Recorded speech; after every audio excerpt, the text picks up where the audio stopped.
Okay. नमस्कार. पुन्हा एकदा आपलं स्वागत आहे मंडे म्युझिक्स मध्ये. आज आपण एका महत्वाच्या विषयावरती बोलणार आहोत. व्हॉट इज स्ट्रॅटेजी किंवा स्ट्रॅटेजी म्हणजे नक्की काय? आपण पुढचा जो भाग करणार आहोत त्याच्यामध्ये आपण थोडंसं अजून सखोल जाण्याचा प्रयत्न करू. Will go in depth and try and explore strategy what it is. पण त्याला सुरुवात करण्या अगोदर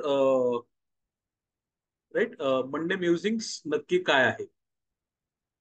तर मंडे म्युझिक्स हा एक छोटासा प्रयत्न आहे की जे काही मॅनेजमेंटचे कन्सेप्ट आहेत, आयडियाज आहेत, जे ते small and medium size enterprises आहेत त्यांच्यापर्यंत पोहोचावे व त्यांना समजावं की ह्या गोष्टी का महत्वाच्या आहेत व ते त्यांच्या व्यवसायात ते कशा प्रकारे उपयोगी पडू शकतात त्यांना.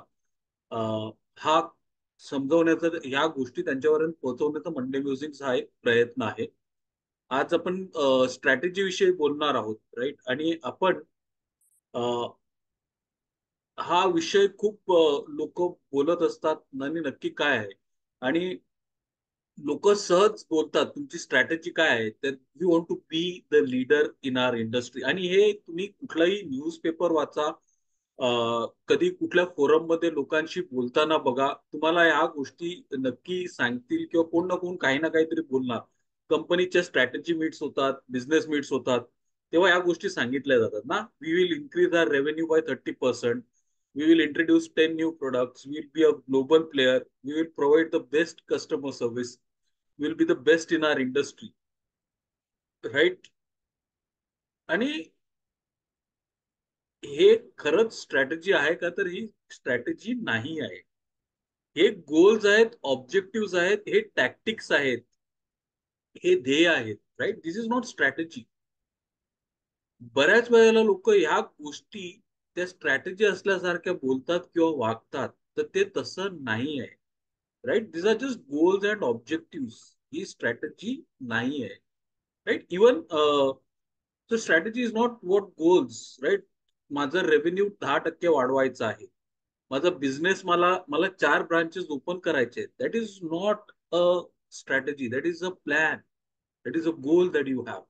अँबिशन्स, मला जगविख्यात व्हायचं आहे, I want people to recognise me, I want my company to be recognise. That's an ambition. That's an ambition. Okay. की I should be first preferred vendor, that is an ambition. Vision, I want to be one of the world best companies, किंवा may be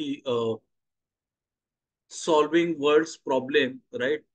solving world unsolve problem, असं काहीतरी vision statement. आपण vision विषयी पण नंतर बोलू. Right? तो सुद्धा एक महत्वाचा विषय आहे. पण विजन इज फ्युचरिस्टिक. आपण फ्युचरमध्ये काय करणार आहोत, आपला पुढची वाटचाल कशी असणार आहे, त्याच्याविषयी विजन एक इंडिकेशन आहे. आपले ऍस्पिरेशन्स काय आहेत, त्याच्याविषयी विजन सांगतं आपल्याला. म्हणजे 5 वर्षानंतर, 10 वर्षानंतर मी नक्की काय, माझी कंपनी कुठे असणार आहे, काय असणार आहे, दॅट इज विजन. मग नंतर स्लोगन ना, जसं नायकीचं आहे, just do it, I'm loving it, मॅकडॉनल्डचं आहे, किंवा LICचं आहे, जिंदगी के साथ भी जिंदगी के बाद भी. Right? These are slogans. That is not a strategy.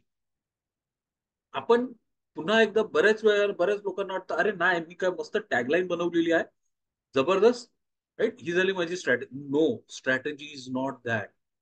Strategy एक चांगला कंपनीमध्ये कॉर्पोरेट लीडर येतो, किंवा कुठला तरी CEO येतो, किंवा एक डॅशिंग पर्सनॅलिटी येते, आणि सगळे त्याच्यातून मोहवून जातात आणि कामाला लागतात. आणि मग तो इन्स्पायर करतो लोकांना, नाही तुम्ही बदला, हे करा, ते करा. Right? Again, that is not, that is leadership. That is not strategy. आणि सर्व काही आणि सगळं काही स्ट्रॅटेजी नाही आहे. आता आपण सगळ्या या गोष्टी का बोलतो, राईट? आणि this is not what is the problem with one or two people. It is a problem with lot many people. कारण स्ट्रॅटेजी नक्की खरी काय, कसं काय, कोणाला काही नीट व्यवस्थित सांगता येत नाही. आता लोक हे सगळ्या गोष्टी असे का बोलतात ना, म्हणजे जसं आपण बोललो ना, बी the best in our industry, provide best customer service. मला एक कंपनी सांगा ज्याला या गोष्टी करायच्या नाहीयेत. कोण, कुठली अशी व्यक्ती आहे की ज्याला, किंवा व्यावसायिक आहे, किंवा कुठला असा बिझनेस आहे, त्याला वाटत नाही की I should not be I the leader in my industry. I should not be the best customer service provider, I should not be introducing me. सगळ्यांना वाटतं, सगळे तसाच विचार करतात. This is a common, this is a very generic thing, right? So therefore these things are not strategy. पण आपण हे बोलतो का माहितीये का? कारण स्ट्रॅटेजी बोललं ना की आय एम स्मार्ट, राईट? तो एक हे झालेला आहे आपल्याकडे, म्हणजे ना स्मार्ट साऊंडिंग होण्यासाठी आमची ती स्ट्रॅटेजी नाहीये. आम्ही ब्रँड बनवतोय, वी बिल्ड ब्रँड्स. अरे नक्की काय ब्रँड? आणि तुम्हाला जर सांगतो ना की आमची ब्रँडिंग स्ट्रॅटेजी अशी आहे, आम्ही तसं करतो, त्या व्यक्तीला फक्त ब्रँडचं डेफिनेशन विचारा की बाबा ब्रँड म्हणजे नक्की काय, ते सांगशील का मला, एक्सप्लेन करशील का ब्रँड म्हणजे काय? त्याला कदाचित ब्रँडचं डेफिनेशन नाही सांगताय, राईट? तो हे खूप झालेलं आहे. आम्ही स्ट्रॅटेजिक प्लॅनिंग केली. अरे काय केलं? स्ट्रॅटेजिक प्लॅनिंग म्हणजे नक्की काय असतं? आणि प्लॅनिंग म्हणजे स्ट्रॅटेजी आहे का? तर नाहीये. प्लॅनिंग स्ट्रॅटेजी नाहीये. प्लॅनिंग स्ट्रॅटेजी का नाहीये? कारण प्लॅनिंग आपल्या कंट्रोलमध्ये असतं. आपण डिसाईड करतो. मला 4 नवीन प्रोडक्ट लॉन्च करायचे आहेत. हे माझ्या कंट्रोलमध्ये आहे. बाहेरचं कुणी नाही ठरवत, राईट? किंवा मला 2 नवीन प्रोडक्ट लॉन्च करायचे आहेत. मी ठरवलं. माझा रेव्हेन्यू वाढवायचा. तर planning is in our control. Strategy आपण बनवू शकतो. पण त्याचा जो आउटकम आहे तो दुसऱ्या कोणाच्या हातात आहे. पण लोक बोलत असतात बरंच स्ट्रॅटेजी विषयी.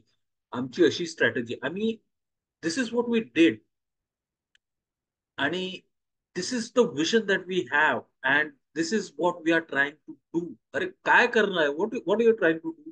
विचारा प्रश्न. नाही, आम्ही ते दुसऱ्यांपेक्षा वेगळं काहीतरी करणार आहोत. काय वेगळं करणार आहोत? नो उत्तर, राईट? पण मी स्ट्रॅटेजी हा शब्द कुठेही घातला ना की मला एकदम स्मार्ट असल्यासारखं वाटतं. आणि बऱ्याच ठिकाणी लोकांनी स्ट्रॅटेजी घातलेला आहे. हल्ली तुम्हाला strategic finance, strategic marketing, strategic planning, strategic thinking, strategic IT, strategic outsourcing, strategic purchase, कुठला काही ना काही घेऊन त्याच्यासमोर स्ट्रॅटेजी लावलं की त्यांना वाटतं ती स्ट्रॅटेजी झाली. नाही, नाही. काय आहे हे आपण नंतर थोडस पुढे जाणून घेऊ, राईट? पण त्याच्या अगोदर आपण जाऊया 1805. I hope I remember the year right. 1805 या साली बॅटल ऑफ ट्रॅफलगार मध्ये, राईट? इथे मला थोडस स्टॉप करतो मी. व्हाईट स्क्रीन शेअर करावी लागेल मला. I like do that so you can get a better understanding. White board share करतो. तर बॅटल ऑफ ट्रॅफलगार काय आहे? ही जी नेपोलियन बरोबर युद्ध झालेलं ब्रिटिशांचं इथे. And at that point of time Napoleon was almost had conquered a lot of Europe. त्यांनी ते युरोप कॉन्कर केलेलं. आणि त्याला हरवायचं कसं, त्याला नमवायचं कसं, हा ब्रिटन पुढे खूप मोठा पेच होता. आणि one of the things that was remaining for Napoleon to control was the sea. आणि ब्रिटिश जे होते ते त्यांची स्ट्रेंथ होती समुद्रामध्ये युद्ध करण्यात. They were very experience, they had a very strong presence in that domain. आणि त्यावेळेला युद्धासाठी नेपोलियनचे जे काही शिप्स आहेत त्या पुढे सरसावल्या आणि ब्रिटनच्या समुद्रापाशी जाऊन ते काबीज करायचं. And the French and the Spanish, right? स्पेनवरती कब्जा ऑलमोस्ट झालेला. स्पेन आणि फ्रेंच जे शिप्स होते ते एकत्र होते. ती 33 शिप होत्या. आणि ब्रिटिशांच्या काहीतरी 27 होत्या, 27 का 22 शिप्स होत्या. आणि त्यावेळेला युद्ध करताना नॉर्मली ही जी शिप आहे, राईट, 2 शिप अशा समोरासमोर यायच्या आणि एकमेकांवरती हल्ला करायचे, right? This is they are bombarding each other.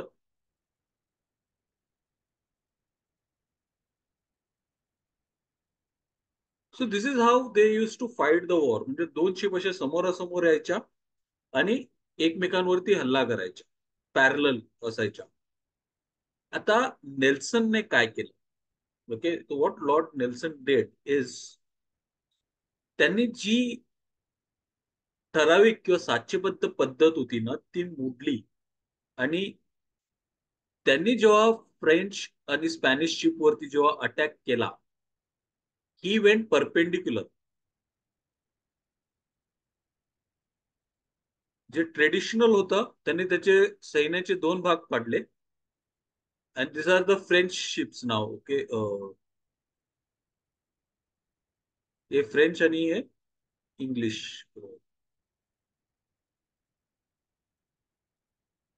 Right. So they created two different columns असं, आणि तिथून येऊन त्यांनी हा अटॅक करायला सुरुवात केली. And because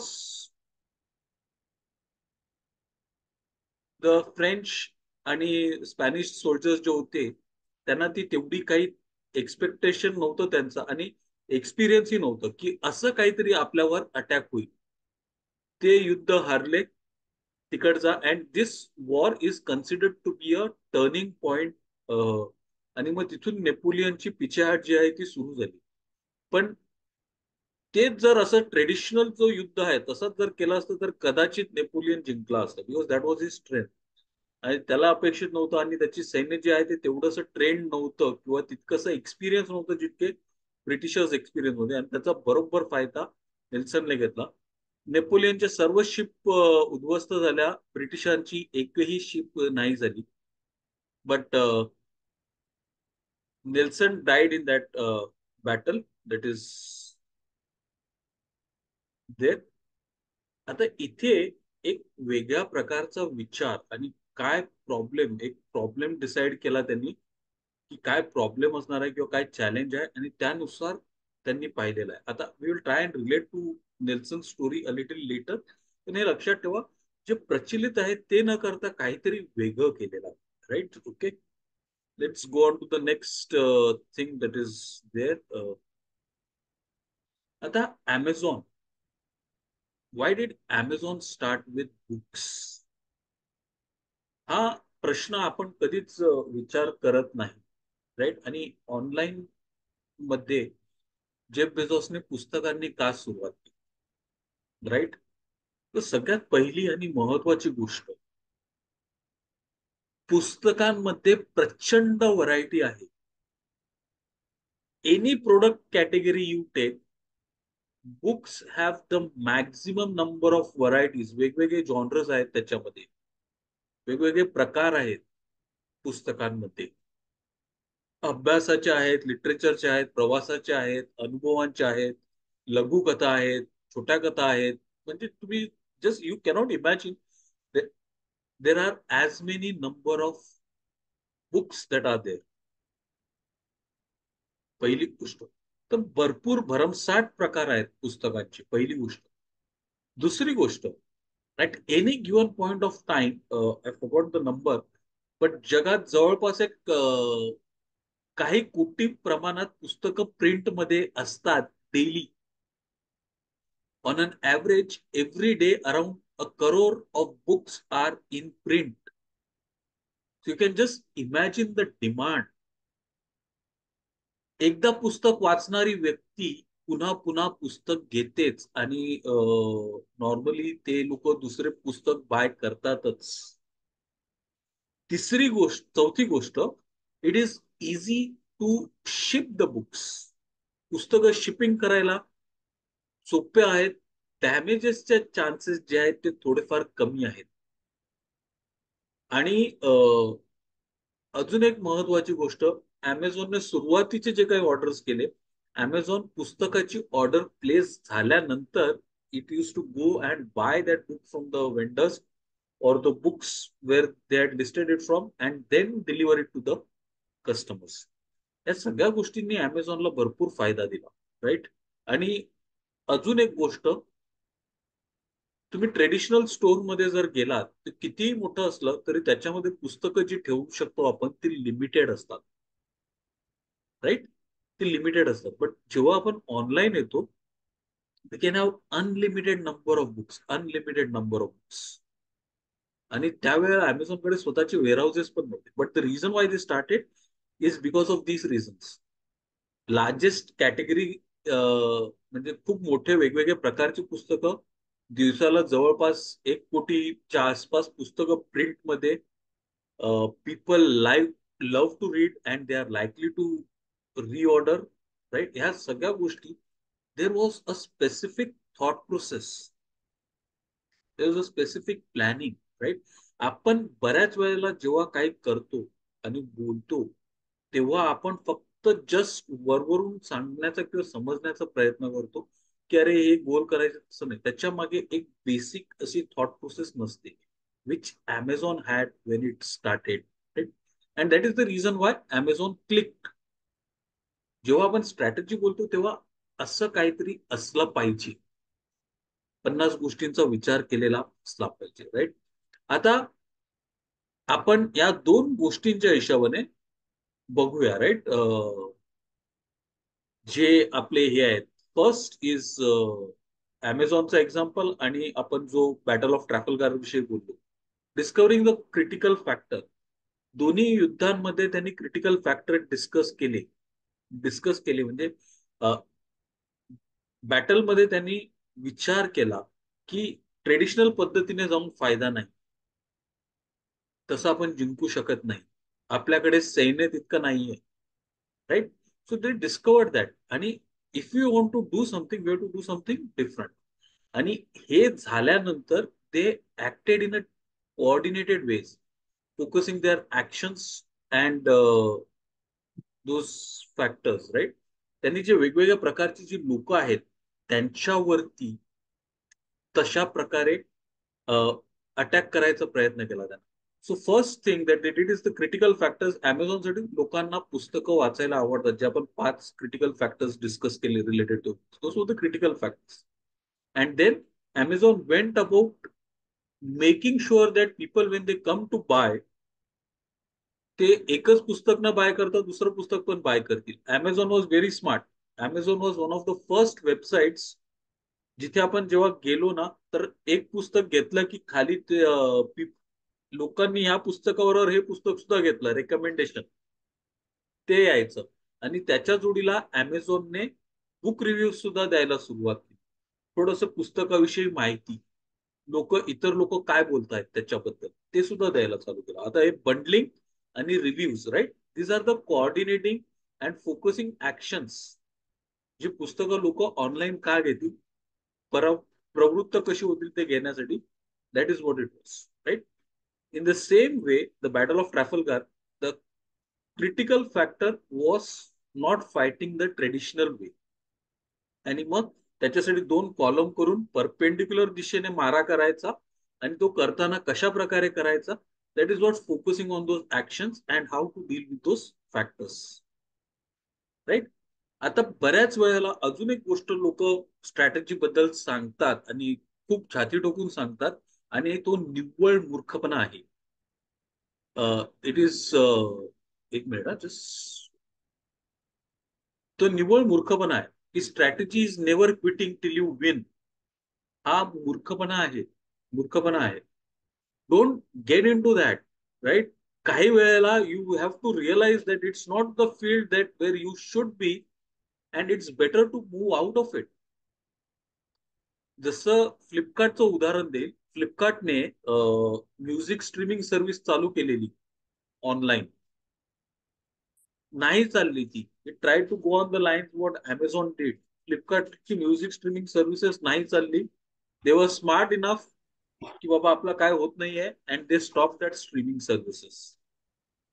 that's one thing. किंवा तुम्ही ग्रोफर्सचं एक्झाम्पल घ्या, किंवा अजून ब्लिंकिट वगैरे. या लोकांनी बऱ्याच ठिकाणी आउटलेट्स उघडले, आणि नंतर तिथे चालत नाहीये, तिथे आपला फायदा होत नाहीये, तिथे आपलं जास्त नुकसान होतंय. So they close down some of those outlets. ते नाही बोलले नाही नाही आर स्ट्रॅटेजी, आमची स्ट्रॅटेजी आहे ना. स्ट्रॅटेजी म्हणजे काय, आम्ही जोपर्यंत एस्टॅब्लिश करत नाही तोपर्यंत आम्ही कुठून काढता पाय नाही घेणार. नो, तो मूर्खपणा झाला. When you are making losses, you have to focus on ensuring that you become profitable और सस्टेनेबल. फॉरगेट प्रॉफिटेबल, सस्टेनेबल होत आहेत की नाही ते महत्वाचं आहे. इवन स्टारबक्स, एकेकाळी ऑस्ट्रेलियामध्ये खूप आपटलेलं स्टारबक्स, आणि त्यांनी तिकडे जवळपास एक 50 एक आउटलेट्स बंद केलेले.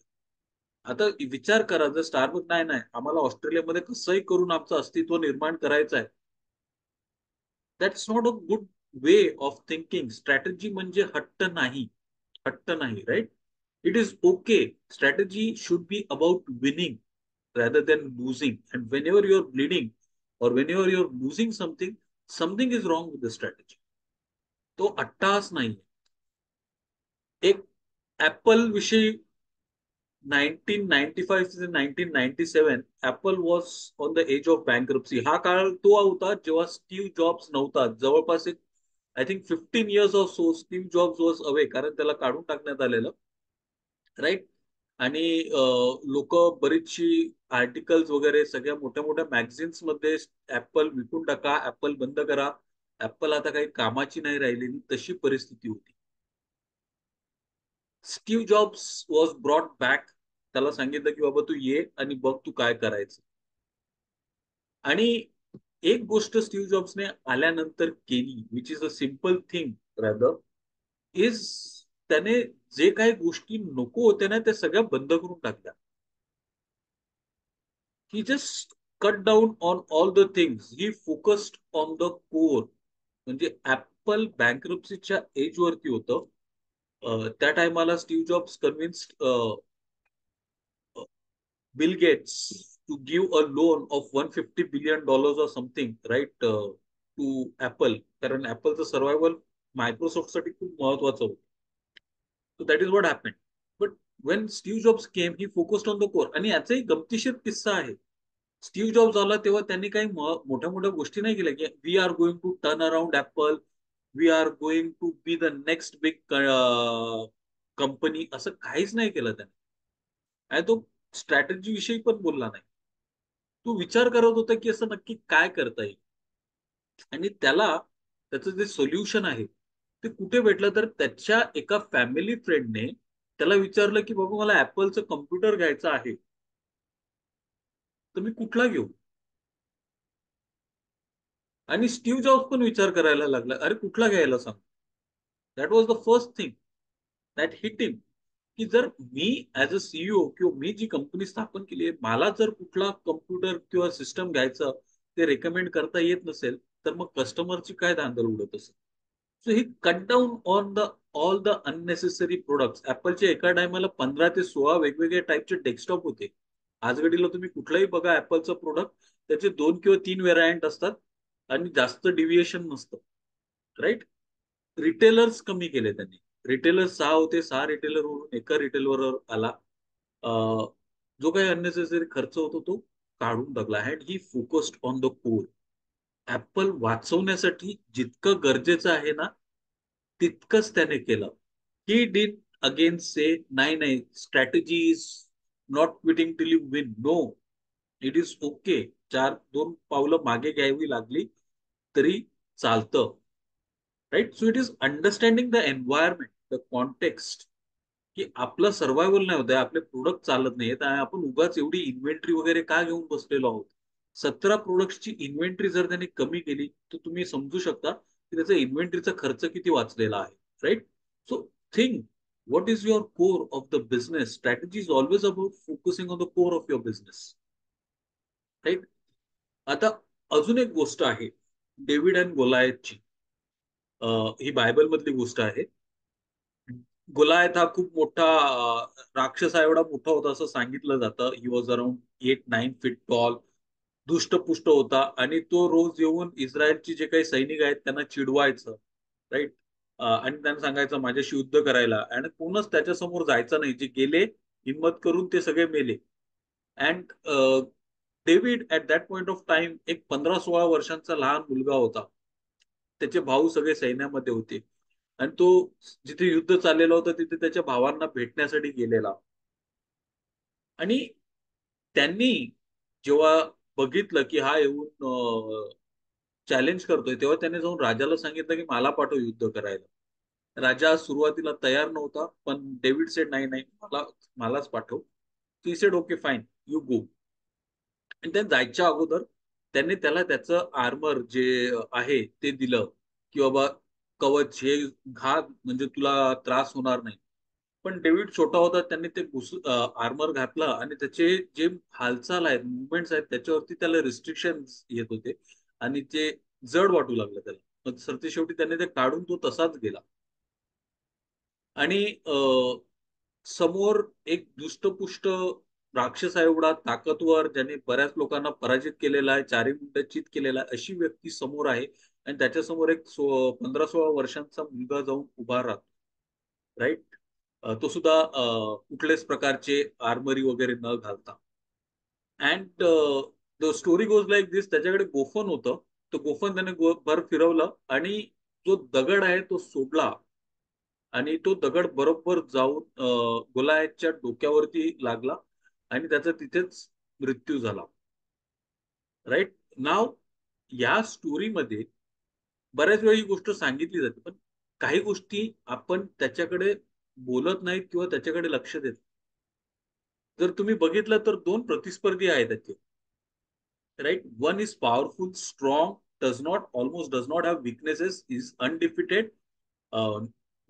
Nobody has been able to successfully defeat him. Right. एक तसा आहे तो गोलायत आहे. आणि एक छोटा मुलगा आहे जो फक्त ज्याच्याकडे फक्त हिंमत आहे. या एवढ्याच गोष्टी आपण बघतो. आणि विकनेस म्हणजे तो कदाचित त्या राक्षसापुढे टिकाव धरू शकणार नाही. Right. What is ignored is त्या राक्षसाचं जे मस्तक किंवा गोलायचं जे मस्तक होतं, that was not covered. It was not covered.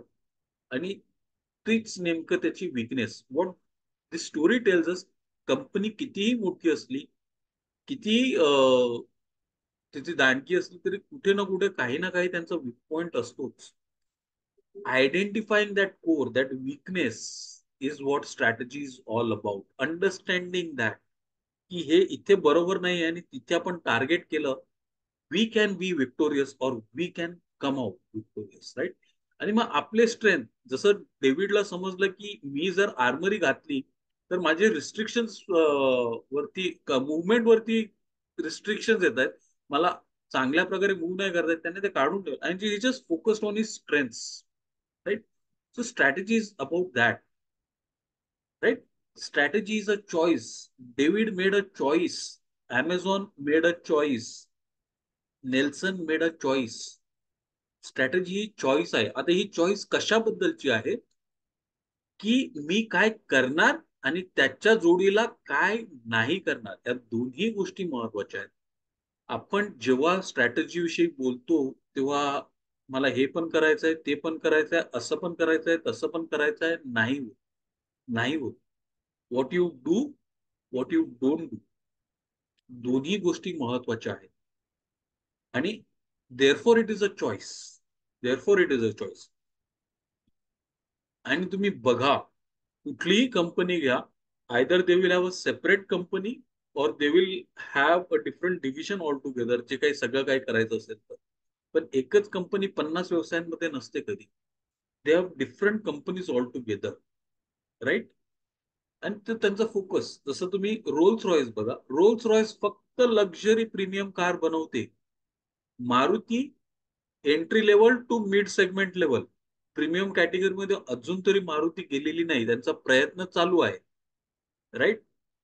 तुम्ही ऑडीकडे बघितलं तर ऑडी वेगवेगळ्या कंपनीज आहेत, ऑडी आहे, पॉर्शे आहे. राईट. वेगवेगळ्या कंपनीज आहेत त्यांचे, त्या वेगवेगळ्या ब्रँड्स आणि वेगवेगळ्या कंपन्यांखाली हे कारचे मॉडेल रन. किंवा 5 स्टार हॉटेल्स बघा, 5 स्टार हॉटेल्स हे नॉर्मल उडुपी रेस्टॉरंटमध्ये नाही येणार. राईट. दुसरं एक सिम्पल एक्झाम्पल तुम्ही स्टारबक्सचा घ्या. स्टारबक्स किंवा आपला कॅफे कॉफी डे होता अगोदर, राईट, आताही आहेत, आउटलेट्स कमी झालेत त्याचे. आणि जे आपले नॉर्मल उडुपी रेस्टॉरंट असतात, दोघांमध्ये फरक आहे. Because they know, they have made a choice what they do and what they are not going to do. Udupi रेस्टॉरंटमध्ये जेव्हा आपण जातो तेव्हा त्याचा जो कल आहे तो, तुम्ही या, बसा, ऑर्डर द्या, खा प्या आणि लगेच 5 मिनिटात बाहेर जा किंवा 10 मिनिटात बाहेर जा. तुम्ही नाही गेलात तर तो येऊन तुमच्या बाजूला उभा राहणार. Because it is the choice that he has made.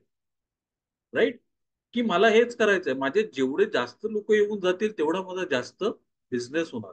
तो उडीपीचा मॉडेल आहे. That is his way of approaching the business. तो जर तुम्ही स्टारबक्स मध्ये बघितला, स्टारबक्स मध्ये अँबियन्स एक्सपिरियन्स त्याच्यावरती जास्त भर दिलेला आहे. तुम्ही या, बसा, कितीही वेळ बसा, आणि तुम्ही जेवढा वेळ जास्त बसणार तेवढा वेळ कदाचित तुमची खर्च जास्त होणार आणि तुम्ही बिझनेस जास्त देणार. दोन टोकाचे मॉडेल्स. एकीकडे तुम्ही लगेच जा, जेवढे जास्त लोक येतील तेवढा मला जास्त बिझनेस मिळेल. दुसरीकडे तुम्ही बसा, जेवढा जास्त वेळ बसणार तेवढं तुम्ही जास्त खर्च करणार, मला जास्त रेव्हेन्यू मिळेल. राईट. So understand that. तुम्ही चॉईस करता तेव्हा कुठलं काही करणार आहेत, काय नाही करणार आहेत, हे दोन्ही गोष्टी महत्वाच्या आहेत. दोन्ही गोष्टी महत्वाच्या आहेत. म्हणून ताज जो छोटा हॉटेल आहे किंवा रेस्टॉरंट हॉटेल आहे त्याच्याबरोबर कॉम्पिटिशन मध्ये उतरत नाही. राईट. और none of the luxury hotel does that. Rolls Royce पण नाही करत. मारुती पण नाही रोल्स रॉयसच्या भानगडीला पडायला. What you are doing and what you are not doing is equally important. आणि हा प्रश्न विचारा की माझ्या बिझनेसमध्ये मी कुठल्या टाईपच्या कस्टमर्सना सर्व्ह करू इच्छितो, कशा प्रकारच्या कस्टमर्सना, आणि कशा प्रकारच्या कस्टमर्सना मला नाही करायचं आहे सर्व्ह. मला कुठले प्रोडक्ट्स किंवा सर्व्हिसेस द्यायचे आहेत, मला कुठले प्रोडक्ट्स किंवा सर्व्हिसेस नाही द्यायचे आहेत, हे समजणं म्हणजे स्ट्रॅटेजी. हा एक महत्वाचा भाग आहे, खूप महत्वाचा. And it's a choice that we make. It's a choice that we make. आता एक चांगली स्ट्रॅटेजी कशी असते, राईट, त्याच्यामध्ये डायग्नोसिस असतं. म्हणजे आज घडीला जी स्थिती आहे, आज घडीला जी स्थिती आहे ती कशी आहे, राईट. त्याच्यानंतर एक गायडिंग पॉलिसी असते की आपल्याला काय करायचं आहे, कसं करायचं आहे. It is about that. Okay. And in addition it's a coherent set of actions. Again, let's go and take two examples. मी जसं बोललेलो, राईट, अमेझॉनचं. अमेझॉनचं डायग्नोसिस काय होतं, लोकांना पुस्तकं वाचायची खूप आवड आहे आणि पुस्तकाचे जेवढे प्रकार आहेत तेवढ्या दुसऱ्या कुठल्याच प्रोडक्टचे प्रकार नाही आहेत. That is the diagnosis. Guiding policy, मग आपण ह्या सगळ्या पुस्तकं, ही सगळी पुस्तकं लोकांना एकाच ठिकाणी उपलब्ध करू, म्हणजे online. Guiding policy, that is what Amazon did. मग कोहेरेंट सेट ऑफ ऍक्शन्स म्हणजे ती लोकांकडून जाऊन घ्यायची, ती डिलिव्हरी करायची, त्याची पॅकेजिंग करून ती शिपमेंट करायची. That is a coherent coordinated set of actions. एक इंडियाचं उदाहरण देतो मी. ठीक आहे. आपण कॅडबरीजची ऍड बघितली असेल आणि बऱ्याच लोकांना खूप आवडलेली सुद्धा ती ऍड, खाने के बाद कुछ मीठा हो जाए. आता कॅडबरीजचं डायग्नोसिस काय आहे, तर भारतीय लोकांना जेवल्यानंतर किंवा कुठल्या तरी फंक्शनला किंवा कुठलं काहीतरी चांगलं झालं की गोड खाण्याची खूप हौस आहे. राईट. It's a tradition. आपल्या संस्कृतीचा तो अविभाज्य भाग आहे, जो आपण डिनाय नाही करू. कुठे काही चांगलं झालं ना की लोकांना तोंड गोड करावं असं वाटतं. तो डायग्नोसिस आहे. आता लोक तोंड गोड करायला काय खातात, मिठाई खातात. राईट. त्यांची guiding policy, how do we replace that and we become the choice for celebration. तोंड गोड करण्यासाठी मिठाई न घेता चॉकलेट कसं येईल, राईट. आणि मग त्याच्यानंतर त्यांचे जे काही ऍडव्हर्टिजमेंट्स आहेत, त्यांची जी काही मार्केटिंग आहे, त्यांची जी काही स्ट्रॅटेजीज आहेत, ते सगळं बघा.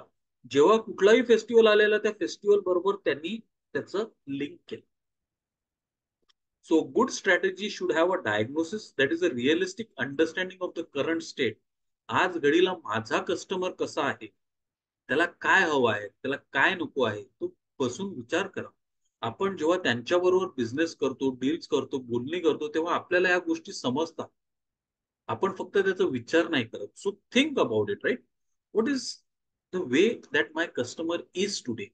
मग माझी गायडिंग पॉलिसी काय, मग मी त्याला काय देईन, what is my core, what do I want to offer, what choice I want to make, what choice I want to make. आणि त्याच्यानंतर मग तुमची जी काही ऍक्शन्स आहेत त्या गोष्टी तिथे येणार. Right. Fine. And also strategy is about value creation and above average returns. Profit by product आहे, राईट. आणि तुमचे रेव्हेन्यू इन्क्रीज हे बाय प्रोडक्ट्स आहे. Strategy is a process.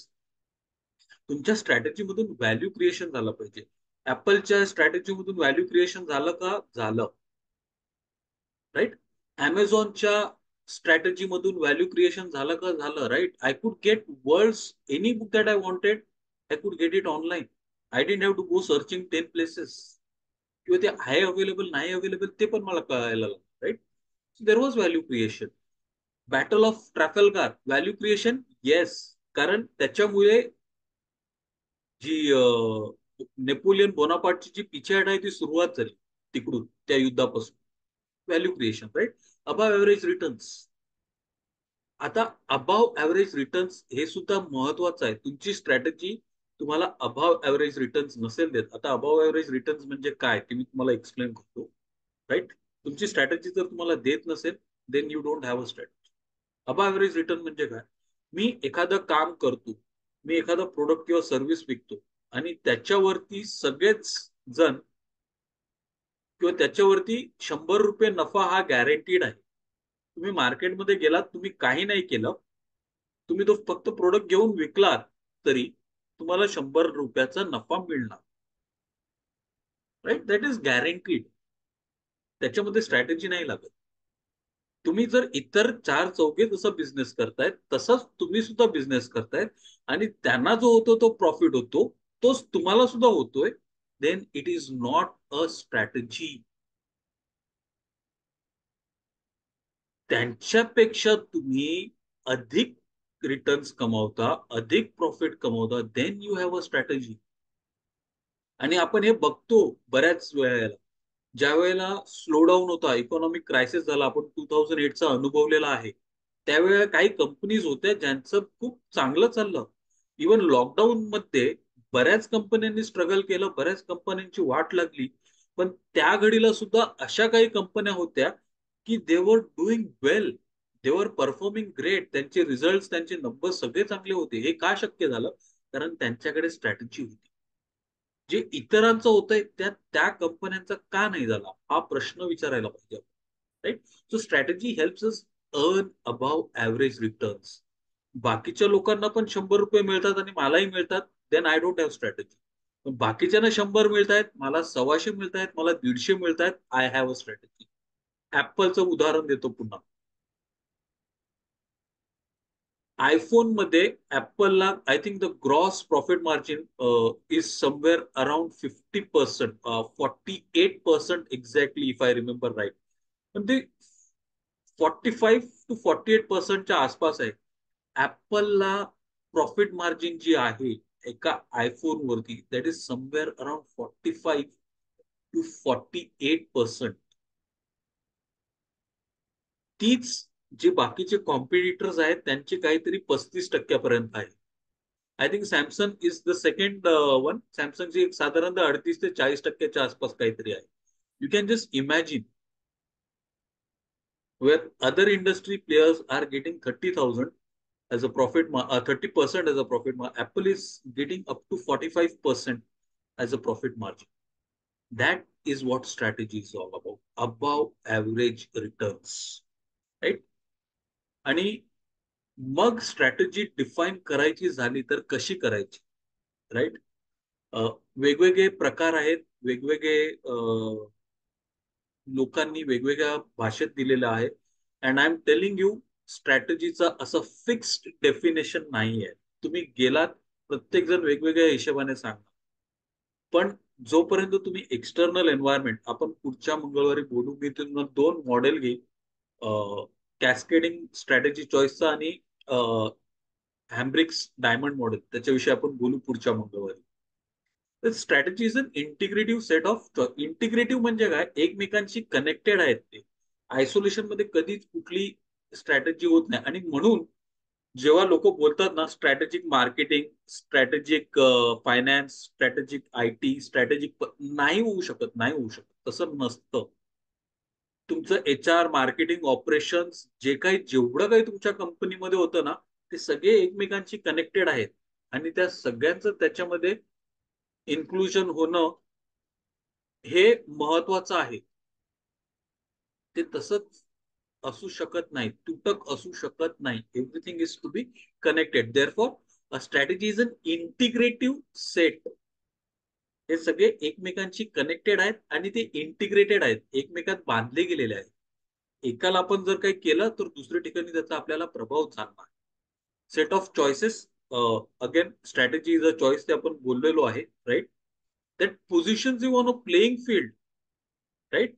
आता positions you on a playing field म्हणजे मी कुठे काम करणार आहे. मी प्रीमियम कस्टमर्सना सर्व्ह करणार आहे, मी मीडियम कस्टमर्सना सर्व्ह करणार आहे, मी छोट्या कस्टमर्सना सर्व्ह करणार आहे, राईट.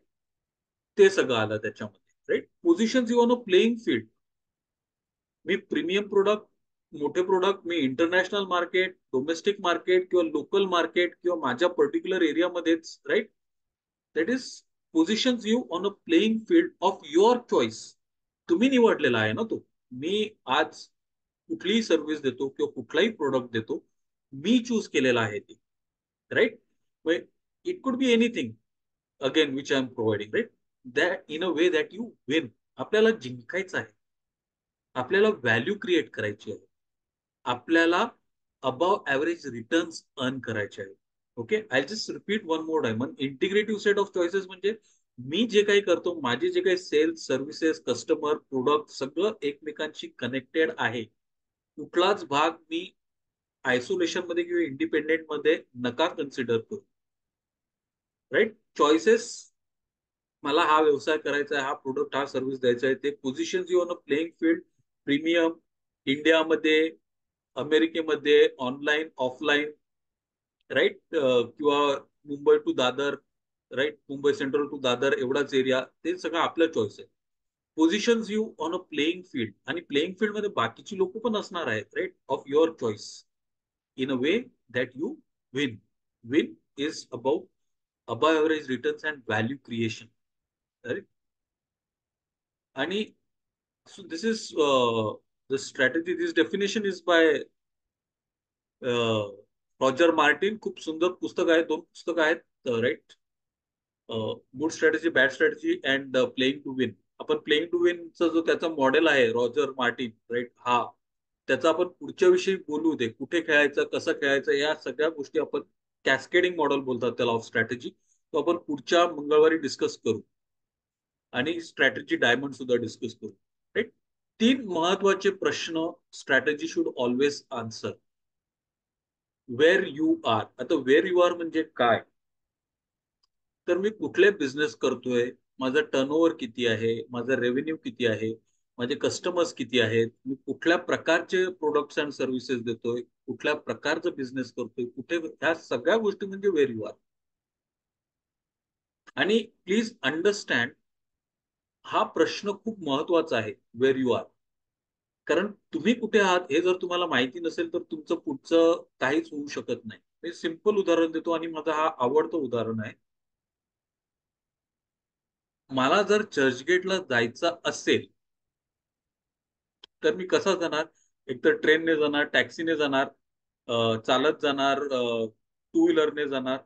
मी जर थोडं जास्त श्रीमंत असेल तर कदाचित हेलिकॉप्टरने जाऊ शकतो, राईट. आता किंवा बँड्रावरली सीलिंग किंवा these are the multiple ways that I have, right.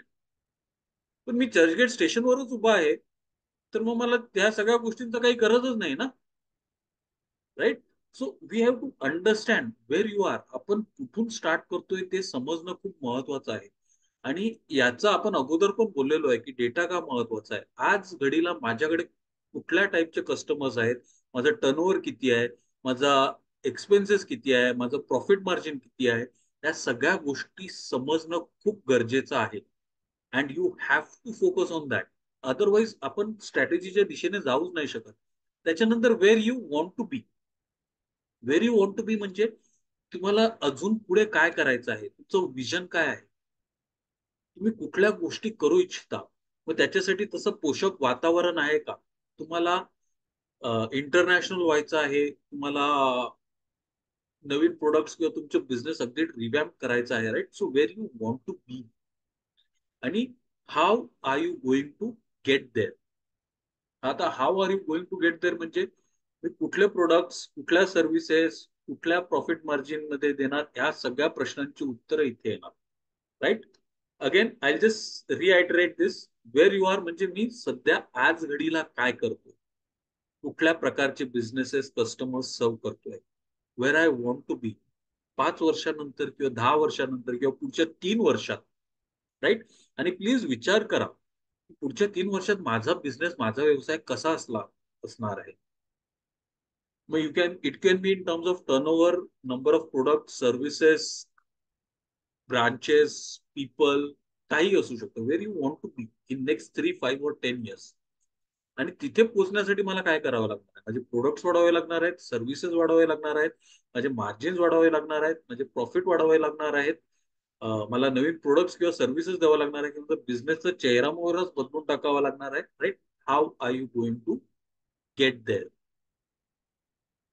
या 3 प्रश्नांविषयी आपण पुन्हा सखोल चर्चा करणारच आहोत. Right. Will go in depth into this 3 question when we discuss the strategy diamond आणि कॅस्केडिंग स्ट्रॅटेजी आपण जेव्हा डिस्कस करू. येस, आता काही क्वेश्चन्स किंवा प्रश्न असतील तर please feel free to ask.